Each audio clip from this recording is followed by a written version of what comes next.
So just letting you know, Dr. Marilyn Johnson is one of Australia's leading cycling safety research experts. She's a senior researcher at Monash University Institute of Transport Studies, where she leads the Active Transport and Micro-Mobility Group.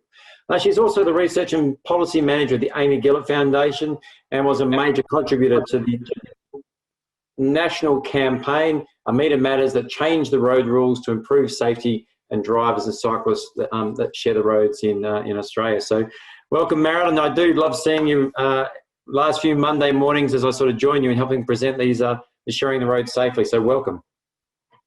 Thanks, Jerome. Can you see my slides? I can. You've got it all going spot on. So let's perfect. Fire away. Right. Let's hope it stays that way. Thanks, Jerome. Hi, everyone, and thanks so much for staying to the end, to the last presentations, although the three guys before me certainly have had a lot that's really interesting to say. So the part that I'm going to focus on is sharing roads safely. It's been mentioned a couple of times already, and it's the Vulnerable Road User Awareness training course that the Amy Gillett Foundation has developed and delivers for heavy vehicle drivers. And I'm going to go through the course in a little bit of detail. But just as Jerome mentioned, I do have two roles, both at Monash University and at the Amy Gillett Foundation. I'm aware that some people may not be aware of the foundation, so I'm just going to start with a little introduction. Let me just make this work. There we go. So the Amy Gillett Foundation was inspired by the life of Amy Gillett. Amy was killed in a training ride in Germany in July in 2005. And after her death, her family, friends and teammates came together to start the foundation with the mission of creating a safe cycling environment in Australia. And that's still very much the mission today. The campaign that you're probably most familiar with from the foundation is A Meter Matters, and that was the push for amendments to the road rules nationally to include a minimum passing distance. But that's just one of the programs that the foundation does. There's a lot of other work that goes on, but the one I'm going to talk about today is sharing roads safely. So sharing road safely, it is about vulnerable road users, so that's cyclists, but it's also pedestrians and motorbike riders. So what I'm going to go through today is a bit of a timeline in the adaptation of the CLOCS program. So Peter mentioned the Safe Urban Driving course, that's part of the CLOCS program. How we've developed that for Australia, I'll go into a bit of detail about the course content and what we actually deliver, the evaluation of that to date and our planned next steps. So starting with the course timeline, I'm just going to move my head out of the way, excuse me everyone, there we go. So starting with the timeline, this started back in December 2016. This was when Vic Roads started a stakeholder workshop the week before Christmas. It was really in recognition that the Melbourne Metro Tunnel project was going to increase the number of truck movements into the city areas, and that those were streets that already had a high number of vulnerable road users, be they pedestrians, cyclists or drivers, and also the awareness that some of the truck drivers coming into that space may not be usually going into those areas. There are about 90 stakeholders at that workshop and included a lot of government and non-government representatives. One of the outputs from that workshop was for there to be working groups, and those started in 2017. There were 4 groups that covered things like site safety, route selection, vehicle safety, and public education and influence, and that's the group that I belong to. Also in that year, I was travelling for a conference in Europe, and I had a trip to London while I was on that conference trip, and met with the team at Transport for London, talked through the details of Safe Urban Driving as a course that was available then. Brought that back to the working group in Melbourne, and we decided that that was something that we needed to adapt and make sure was part of the work that was going on in Melbourne. That led to a tender being put out, and the foundation applied for that. We were successful and rewarded the project to develop a course for Melbourne. We thought that adaptation would go quite smoothly, and we took the next 2 months. We based it on the Safe Urban Driving course from TfL. There was a memorandum of understanding at the time between the state government in Victoria and TfL. So we had open access to all of the data there that was part of that course, which was fantastic. In addition to that, we also looked at other heavy vehicle driving courses that were being offered in Europe, in New Zealand, and in the United States. And we put together the program of works, and we took that to industry, and we thought we'd have another month or 2 of collaboration and discussion, bit of consultation, and then we'd probably run a trial in about March or April. That was not the case. That process took another 7 months. This was a really long process. It took a lot of negotiation, a lot of discussion, a lot of meetings. And I'll just step out from the timeline for a minute and walk you through some of the details of that. So adapting what we already knew was best practice internationally, there was a mixed response. A lot of support for the safety outcomes that were likely to be achieved, but a lot of pushback as well from the industry with a long list of objections. At one point, I collected an Excel spreadsheet where I put each objection on a row, and that list grew to over 200 rows. I'm not going to go through that list with you now, but the main one that we were pushed back on was that it takes too much time. It's just too long. It's too long to have the drivers off the road to do the course the way that we had developed it based on best practice. The other issues that we faced was that the overseas is not Australia. There was a lot of, it's different here. We've got trams and dog trailers and hook turns and all kinds of things that they don't have over there. So it needs new content, which is kind of contradictory to that it takes too much time, but that was okay. They wanted other scenarios included. There was also a really big push for industry to have the people who'd been involved in fatality crashes tell their story about that crash and its impact. And that led to creating new video. And that wasn't something we'd originally planned, but it's something that's actually having a big impact. But I'll come to that in a minute. The on-road part had another huge amount of pushback. It was considered too risky for drivers to be on the road.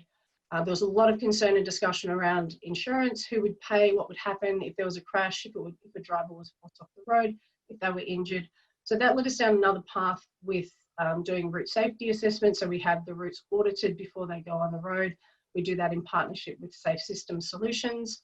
And the insurance side of it led us down another path with the law firm Lander and Rogers, who helped us to navigate through that area. And also now we work with CLOCS-Australia, who provide insurance to the drivers for the time that they're on the course. But the drivers themselves were also a huge pushback topic from the industry representatives who were involved in the collaboration, where they were saying that the drivers have incredibly low literacy, many of them can't read, they have poor comprehension. So this led to a number of revisions of any text that was involved in the course to simplify language. There's also an audio component to the online version so that drivers can just listen to the text rather than having to read it. Drivers also we were told they didn't have access to a computer or they can't navigate online training. So that led us to doing more work with education developers and online developers to make sure that it's simple to navigate and can be used on a mobile phone. But the biggest pushback that we got for drivers was this one, that drivers are too fat, they're too unfit, and they can't ride a bike. And the one quote that sticks in my head from one of the sessions that we had was this one. The way that the drivers were characterised was that truck drivers smoke a packet of cigarettes and eat 25 meat pies a day. If they get on a bike, they'll have a heart attack and die. So you can tell from some of the discussions that we were having that they were both based in real concern and need for some safeguards around that, whether that be safety audits or insurance, but there was also some emotive responses here. To deal with that one, the way that we've got around that is that we make sure that we provide electric bikes on all the bike courses. So leading on from that stage, we did end up running a pilot in September in 2018.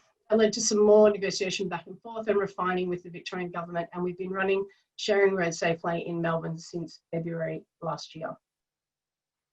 I'm going to talk a little bit of detail about the course itself, but if there's information here that we don't get to today and you're interested, if you go onto the Amy Gillett Foundation website, this is the brochure cover page, so that's what you're looking for. We mentioned a few times already about the safe system approach, and this very much informs the Sharing Road Safely course. It actually informs everything that the Amy Gillett Foundation does. It is the 4 pillars of safe roads, safe speeds, safe vehicles, and safe people. But it's also the underlying principles that death and serious injuries are not acceptable. We'll all make mistakes. We have a tolerance to force, so our bodies break. Everyone's responsible, and mistakes should not cost our lives. But that's quite a lot to put in a program for drivers. So the thing that we've pulled out and the way that we've framed the course is simply with this, that we all make mistakes. Drivers can come in quite hostile and they're expecting us to point the finger at them. So when we reframe that by saying, well, people will make mistakes. You'll make a mistake, a cyclist, a pedestrian, a motorbike rider, they'll all make a mistake. When those mistakes happen, people shouldn't die. The training objectives for Sharing Road Safely, there are 4. So changing roads helps us to set the policy framework that this is bigger than just an individual who wants to ride a bike or walk on the footpath. This is also government action that's leading change in our cities. The vulnerable road user perspective is a really strong focus. Also, showing our roads talks about what the truck drivers themselves can do in their behaviour when they're driving. And then we do run through some vehicle safety equipment. In terms of the module overview, there are 3 modules. The first one is online. They do this, it takes about 20 to 25 minutes, and it gives them an introduction into the safe system approach, runs through some key scenarios and some main road rules that they need to be aware of, and there are learning quizzes embedded in module 1. Once they finish module 1, they come in to do module 2. Module 2 is a workshop. It's 2 hours, it's face-to-face adult learning, and it's very much a facilitated discussion with interactive activities. I'll go into a little bit more detail here because there's some really important content in here that differs from the approach from the UK. This part's not different, but this is where we start, is that we do acknowledge the expertise of the drivers in the room. They've all been driving, some of them for many, many years, and they do come in with the expectation that we'll be blaming them, as I said before. Some of them are hostile about having to do the course, some of them are hostile about vulnerable road users, and for many of them it's the roads are my office. So there's a sense of legitimacy about their use of the road compared to other people. So we address all that with an icebreaker after they've introduced themselves and told us about their expertise. We have the session where they vent. They tell us what they don't like about sharing the road. This is the question that we ask them is, tell us what you don't like about sharing the road with cyclists, motorbikes and pedestrians. And it can really kick off. They really are quite happy to tell us what they don't like. Usually it escalates to someone swearing, and they'll generally say things like, all cyclists are arseholes. And then they'll be, oh no, not everyone. But it really gets that sense that they do come in with some frustration and we need to address that first. But it's not just there for them to get angry and argue about who should and shouldn't be on the road. And the way that we bring the conversation back to the topic of sharing roads safely is to use the video that industry was so keen for us to make. The first video that we have is about a driver who was involved in a fatality crash with a motorbike rider and his boss. So Steve and John talk about that incident. It goes for about 7 minutes, so obviously I don't have time to play it today, but I am going to show you just a small clip from it. And I understand that John may be watching today, so if you are, thank you to John for your contribution to this video because it has enormous impact on the drivers. So hopefully the sound works and you'll be able to watch a short clip now. Yeah, it's a significant thing that, you know, you wouldn't wish on anyone. I went back to work when there was no one there, and I drove the truck when it was empty, and then they just eased me back into work. This is helping me to relive it, I suppose, and to process it. Luckily, I've got a lot of support with friends and family. Anxiety is something that sort of sticks around because I've experienced someone's life just like go, you know, within a split second. We've all been in a hurry to get somewhere. Don't drive to a deadline. You get there when you get there. We'll argue about it later. Slow down and just be careful. All we're looking at is GPS going, you've got to turn right the next 400 metres and you're going to arrive at your destination at 11:49 a.m. Why does it matter if you don't turn up at 12:05? What's the difference? So I just appreciate every day. We've all got a responsibility. Whether you're riding a scooter, riding a push bike, riding a motorbike, driving a truck or just another car, that everybody needs to be looking after everybody else. Because everyone's got a deadline, everyone's got somewhere to be, but everyone's got family to go home to.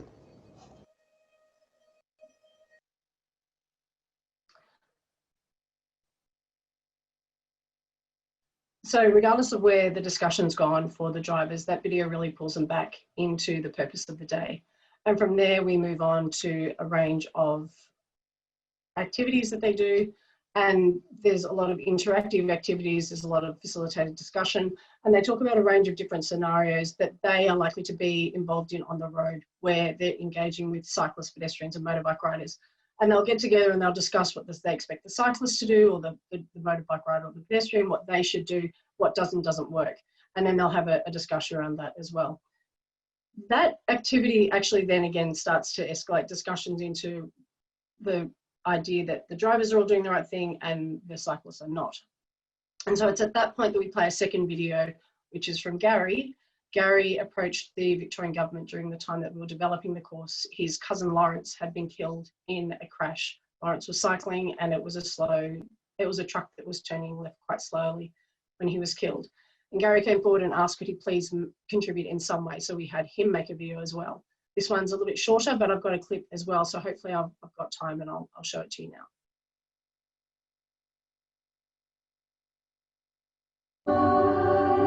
Before this happened, I used to hate cyclists on the road. In my mind, all I could think of was, why are you guys on the road? What are you doing in my way?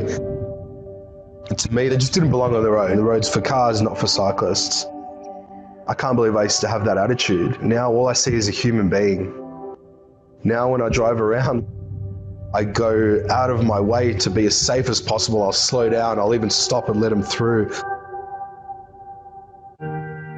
If his death can mean something, and maybe what happened to him doesn't need to happen again. I hope that whoever's watching this is just going to take a little extra care on the road and realise the impact a mistake can have. One little lapse in judgment or an error and someone's life could be gone. You might be having a bad morning, you might be in a rush, someone's cut you off. Don't let that get the better of you. And just be careful.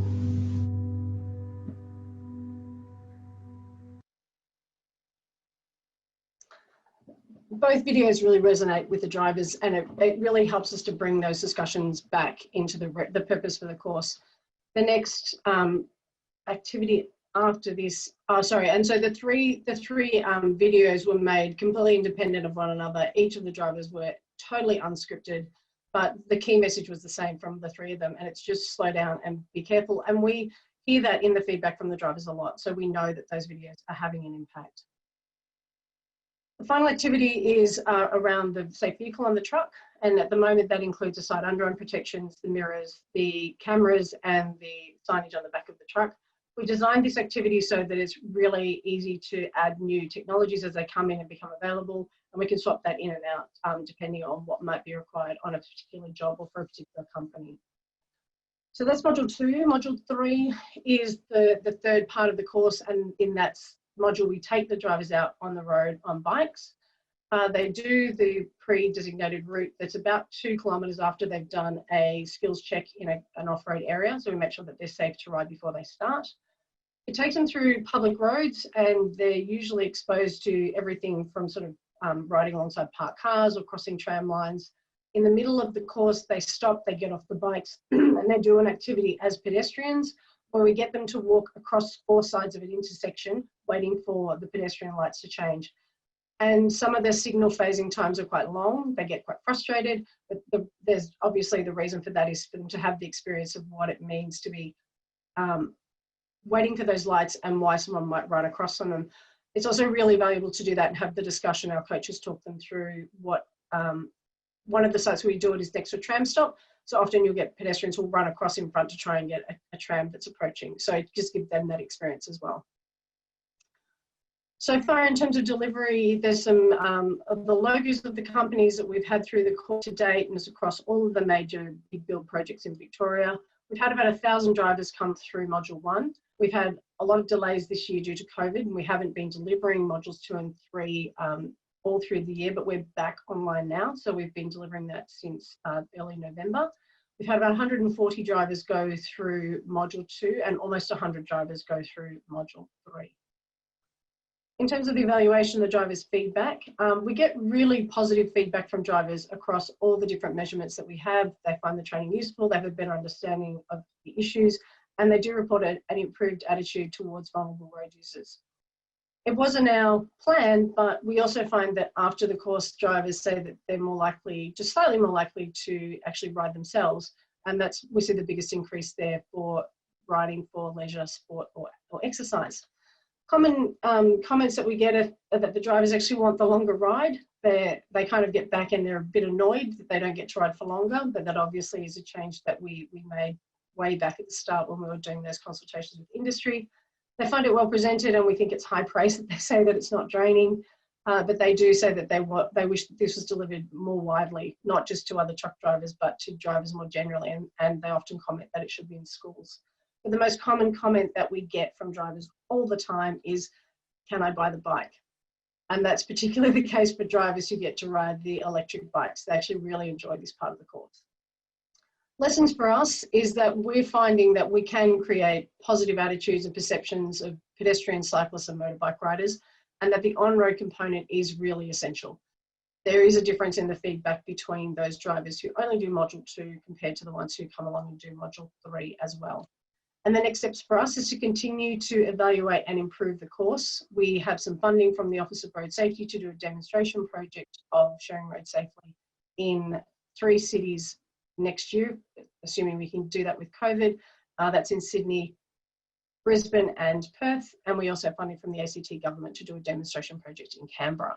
We're also working with some local councils to work on some customised delivery. Just a quick shout out to our partners and suppliers. So we absolutely do not deliver this alone. It takes a village to present these courses, and acknowledgements to the Victorian State Government, the ACT Government and the Office of Road Safety for the funding support. And that's it. Thank you very much. Happy to take questions if we've got time. Oh, we do. I'll throw a couple and we'll move quick and get to a bit of a panel. So Marilyn, that was fantastic. And I do love delivering those courses in particular and just seeing how the drivers engage. I was quite surprised to see the comments around, I guess, what people thought a truck driver is with regards to heart attack on wheels and pie eating and this sort of stuff, because I don't recall many of the guys coming through that fit that bill. No, I have to agree with you, Jerome. And not only that, the idea that, well, look, it might not be that we're getting typical drivers through, but we've not yet seen the really low levels of literacy and lack of comprehension either. In fact, some of the comments that the drivers make in what they want the public to know about driving around trucks shows that there's some really smart people driving trucks out there. So yeah, I think that some of the industry pushback we had early on misrepresented the drivers.